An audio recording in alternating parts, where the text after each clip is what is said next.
ముందుగా ఒక మూకుడు పెట్టుకుని అది వేడెక్కిన తర్వాత ఆయిల్ వేసి ఆయిల్ వేడెక్కిన తర్వాత సన్నగా తరిగిన ఆనియన్ ముక్కలు 2 పచ్చిమిరపకాయ చీలికలు వేసుకుని ఒక 2 నిమిషాల పాటు మగ్గించి తర్వాత శుభ్రం చేసుకున్న కాలీఫ్లవర్ ముక్కలు ఆలుగడ్డలు వేసేసి ఒకసారి బాగా కలిపేసి దాని తర్వాత ఫ్రోజన్ బఠానీ కానీ కడిగి పెట్టుకున్న పచ్చి బఠానీ కానీ వేసేసి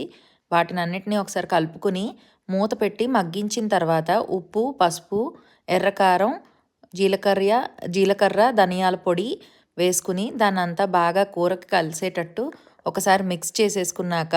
ఒక 2 చెంచాలు నీళ్లు వేసి సిమ్లో పెట్టి 10 నిమిషాల పాటు మగ్గించుకుంటే దాని తర్వాత దించే ముందర కొద్దిగా కొత్తిమీర వేసుకుని దించేసుకుంటే ఆలు గోబీ మటర్ కర్రీ రెడీ అయిపోతుంది. ఇది పూరి రోటీ